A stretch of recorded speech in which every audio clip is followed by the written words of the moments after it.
오늘 말씀은 신명기 12장 1절에서 19절까지의 말씀입니다. 신명기는 가나안 입성을 앞에 두고 하나님의 말씀, 율법, 그 법도를 지켜 행하는 순종을 지금 계속해서 강조하고 있어요. 순종해야 복을 받는다라고 얘기하죠. 그래서 모세는 우리가 읽은 오늘 본문의 신명기 11장까지는 하나님의 율법에 순종할 것을 강조했습니다. 근데 오늘부터 조금 달라져요. 뭐냐면 이렇게 율법에 순종해야 하는데 그럼 이 율법이 어떤 것인지 구체적인 그 율법의 내용에 대해 설명합니다. 신명기 그래서 12장부터 26장까지를 신명기 법전이다라고 얘기해요. 우리가 지켜야 할, 순종해야 될 율법의 내용을 설명하는 것입니다. 율법의 대표적인 게 뭐가 있죠? 십계명을 얘기할 수 있죠. 십계명입니다. 그래서 신명기 법전에서는 십계명의 1계명부터 10계명까지 차례대로 그 내용을 설명하고 있어요. 신명기는 이미 출애굽기에서 나온 바가 있어요. 출애굽기에서는 십계명을 처음부터 1부터 10까지 계명을 쭉 선포한 것이다. 어떻게 보면 이제 신학적으로 선포했다라는 얘기도 하는데 그런 선포라면 신명기 법전에서는 하나님의 뜻을 삶 속에서 실현할 수 있도록 아주 구체적으로 어떻게 이것을 정치, 사회, 종교적인 제도로 세워갈 수 있을까라는 이 부분에 역점을 두고 있어요. 그래서 신명기 법전의 시작인 오늘 말씀 12장의 처음에서는 1계명에 대한 풀이를 하고 있습니다. 이 말씀을 통해 우리가 두 가지를 살펴보려고 하는데요. 먼저는 하나님이 정한 방식대로 예배하라. 하나님이 정한 방식대로. 1계명이 뭐죠? 10계명? 나 외에는 다른 신을 내게 두지 말지니라. 이 1계명의 말씀처럼 오늘 말씀은요. 우상 숭배에 대한 금지를 강조하고 있어요.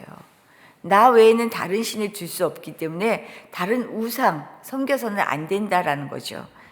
특히 가나안에 들어가서 이방 신들이 섬기는 신과 그들의 문화를 받아들이기 쉬운 상황에 대해서 일체의 타협도 있어서는 안 된다는 것을 강조합니다.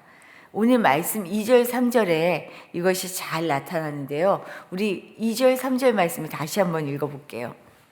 2절과 3절입니다. 너희가 쫓아낼 민족들이 그들의 신들을 섬기는 곳은 높은 산이든지 작은 산이든지 푸른 나무 아래든지를 막론하고 그 모든 것을 너희가 마땅히 파멸하며 그 제단을 헐며 주상을 깨트리며 아세라상을 불사르고 또 그 조각한 신상들을 찍어 그 이름을 그곳에서 멸하라. 가나안에 쫓아낼 민족들이 섬기는 신은 어디에 있든지 간에 무엇이든지 간에 다 멸하라 라고 얘기해요. 예외가 없습니다.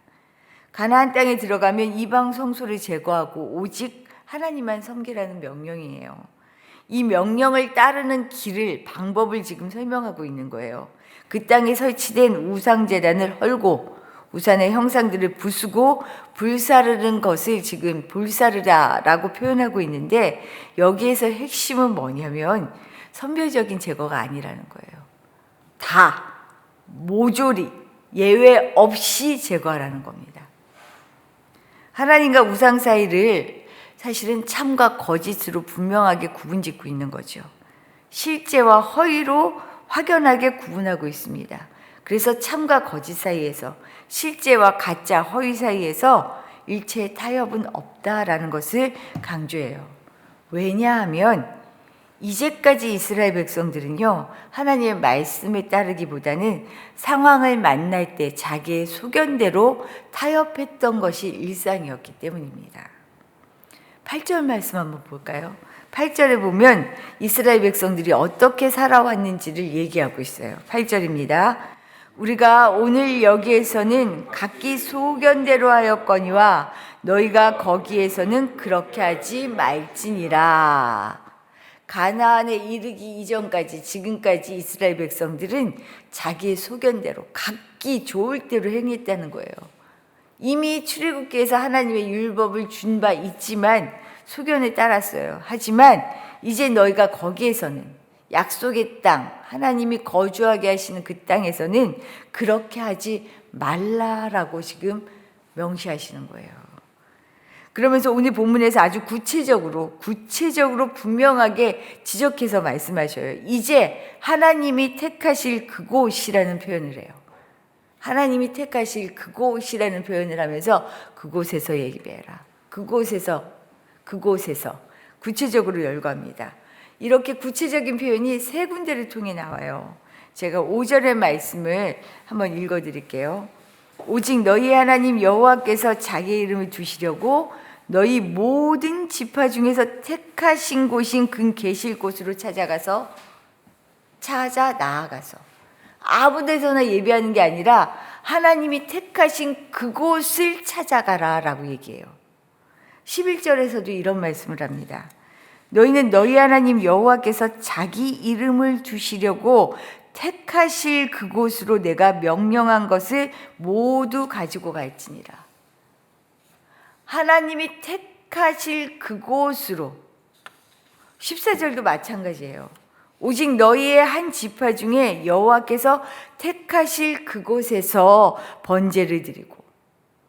강조해요. 하나님이 택하실 그곳이라는 것을. 왜 이런 강조를 하냐면요, 이스라엘이 각기 자기 소견대로 했다면 이제 새 땅, 하나님의 약속하신 땅에서는 이것을 거부하고 하나님이 택하실 그곳에서 하나님을 섬기라라고 얘기하는 거예요. 너희들이 원하는 거 말고 내 방식대로 좀 해. 이제는 그렇게 해야 돼. 라는 것을 강조하시는 거죠. 우상을 제거하는 구체적인 실천은 예배에서 완성이 됩니다. 예배를 통해 세상에서도 예배자로 살아갈 수 있는 힘을 얻기 때문이에요. 진짜 예배자로 살아가는 게 우리의 궁극적인 목적이죠. 목표죠. 그런데 이 예배는 어디서 얻어져요? 실제 예배를 통하여 우리가 그 힘을 얻고 주님을 만나고 그러면서 세상으로 나아가 살아가잖아요. 예배를 통해 세상에서도 예배자로 살아가는 힘을 얻는 이것. 오늘 말씀을 통해서요. 그래서 하나님은 예배할 장소, 제물, 그리고 방식까지 다 일일이 정해 주시는 거예요.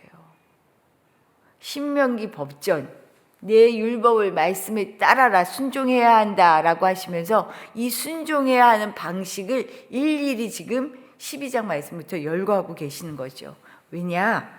이스라엘에게 익숙했던 애굽의 방식, 이제 찾아갈 가나안의 삶의 문화, 우상, 그것과는 전혀 다른 방식으로 이제 나를 따라야 한다. 옛 습관 다 내려놓고 버려야 해. 이제 그리스도를 만나면 어때요? 이전 것은 지나갔으니 이제는 새로운 피조물이라고 말씀하셨죠. 그거예요. 이전 것 다 지나갔어. 싹 끝. 지금부터 다시 시작. 내 방식대로, 내 말을 따라 어떻게 구체적으로 살아야 할 것인가, 이걸 얘기하시는 거죠. 예배자로 살아가는 우리에게 가장 중요한 것은 내가 원하는 대로가 아니에요. 하나님이 원하시는 방식으로 예배하며 살아가는 것입니다. 이것이 참 예배의 시작이에요. 그래서 열정이 있는 사람은 많아요. 열심히 있는 사람도 많아요. 그런데 열정보다 열심보다 앞서는 것은 순종입니다. 하나님의 방식에 따라. 내가 좋아서 내 성에 차게 하려고 하는 것이 아니고 하나님이 기뻐하시고 하나님이 좋아하시는 방법을 늘 기대하고 그걸 따르기를 원하는 그 마음, 그것으로 살아가는 것이 예배자의 삶이라는 거죠. 사람이 보기에는 덜 화려하고 또 너무 소박하고 어쩌면 초라한 것이 아닌가 싶을 정도일지 모르겠어요. 그럴지라도 주의 이름을 두신 곳에, 그가 택하신 곳을 알아서요, 내 마음에 좋고 싫고가 중요한 것이 아니라 하나님의 마음에 순종하는 삶을 살아가실 수 있기를 축복합니다. 이렇게 두 번째로 우리가 볼 말씀은요, 하나님 앞에서 함께 즐거워하는 예배를 드리라는 거예요. 하나님의 방식대로 하나님이 기뻐하시는 예배를 드리면 하나님 앞에서 즐거워하는 예배가 될 수 있다라는 것을 오늘 말씀하고 있습니다. 앞에 말씀처럼 자기의 소견에 따라서가 아니라 하나님이 정하신 대로 정한 것을 드릴 때 함께 즐거운 예배가 된다라는 것을 오늘 18절의 말씀을 통해 알려주고 계셔요. 신명기 12장 18절입니다. 우리 같이 읽어볼게요. 18절입니다.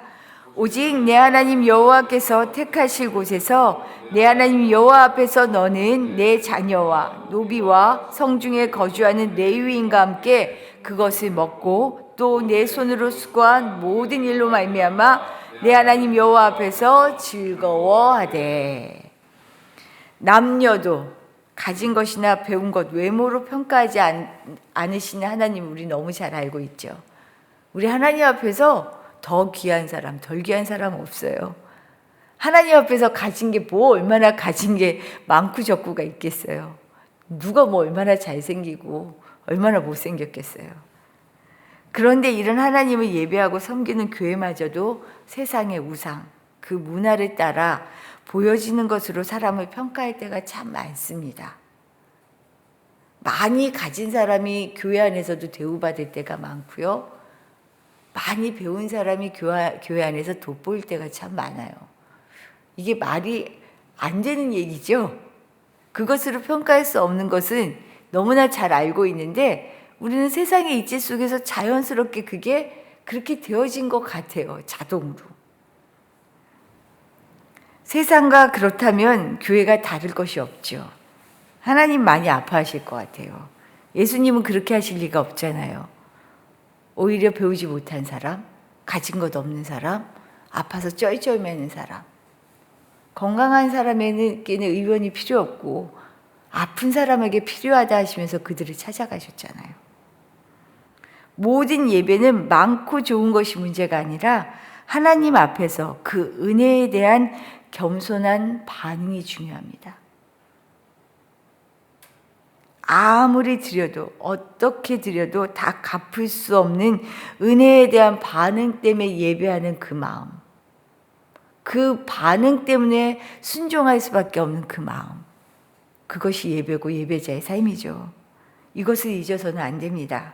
그래서 하나님은 합법적인 제사를 통해 바치라고 한 것만, 바치라고 한 날에, 바치라고 한 방식대로, 바치라고 한 사람을 통해 바치게 하시는 거예요. 나는 너무 많이 드리고 싶어서 나는 막 더 좋게 많이 드리는데 그것도 됐어. 너 성에 차게 너 만족을 위해서 말고 그냥 이만큼 내가 말한 방식대로. 진정한 예배의 주체는 내가 아니라 하나님이기 때문입니다. 이럴 때 자기의 자녀는 물론 노비와 분깃이 없는 레위 지파도 챙겨가면서 하나님 앞에서 함께 즐거워할 수 있다라고 오늘 말씀을 통해 얘기하고 계셔요. 하나님 앞에서 즐거워하는 예배자가 되시기를 바랍니다. 나 좋고 내 성에 차기 위해서 내 방식을 고집하며 무례하게 혹은 나를 돋보기 위해서 사는 사람이 예배자가 아니에요. 하고 싶지만 다윗이 얼마나 성소를 짓고 싶었어요. 하고 싶지만 말리실 때가 있어요. 하지 않아야 될 때가 있어요. 하나님은 모든 일에 당신의 영광이 드러나야지 사람이 누군가가 돋보여주고 누군가는 낮아지고 이걸 원하지 않으셔요. 우리 교회가 이런 교회 되었으면 좋겠습니다. 하나님이 드러나고 이웃이 함께 할 수 있어. 그래서 모두가 기뻐 즐거워하는 예배를 꿈꾸는 2024년 되시기를 축복합니다. 주신 말씀 생각하며 기도하도록 할게요. 하나님, 내 방식, 내가 살아왔던 방식대로가 아니라 하나님의 방식으로 이웃과 또한 하나님이 무엇보다 기뻐하시는 예배를 드릴 수 있는 예배자가 되게 해주십시오. 기도하시기를 부탁드립니다. 오늘 우리 교회의 자녀들, 우리 교우들을 위해 기도하는 날인데요. 이제 민영이가 다음 주 화요일이면 다음 주 화요일 맞죠? 화요일에 입대합니다. 그리고 혜선 자매가 남편과 함께 수요일 날, 31일 날 또 미국으로 가서 이제 살게 됩니다. 우리 하나님 이들의 일들 앞으로의 날들을 위해서 우리 하나님이 축복해 주시고 왜 어려움이 없겠어요? 힘든 순간들이 없겠어요? 그러나 그 속에서 오히려 단단히 주님을 만나서 하나님이 함께 해주셨구나, 함께 하시는구나 고백하는 삶이 되게 해주십시오. 기도해 주시고요. 특별히 우리 어르신들, 날씨가 추워지면 비상이에요. 비상. 우리 어르신들의 건강이, 우리 마영자 권사님, 공선희 권사님, 김정순 권사님, 하나님 건강하게 지켜주십시오. 기도해 주시고, 우리 연로하신 부모님들 건강을 위해서 계속 기도하고 있죠. 특별히 우리 엄신양 권사님, 엄미양 집사님 어머니, 박남인 사모님, 항암 2차를 아직 시작을 못하고 있어요. 지금 시작할 수가 없는 상황이에요. 1인실에서도 나오지 못하고 계셔요. 우리 하나님 인도해 주십시오. 지켜주십시오. 기도해 주시고, 우리 이선미 권사님의 부모님을 위해서도 기도해 주시고, 또 우리 자녀 가운데서도 중요한 수술을 앞두고 있는데 수술 일정까지 갑자기 이렇게 바뀌게 되고 어려움을 만났어요. 하나님, 우리 하나님이 함께 해주십시오. 기도해 주시기를 부탁드립니다. 우리 교우들 한 사람 한 사람 불러가며 건강을 위하여 또 기도해 주십시오. 기도하겠습니다.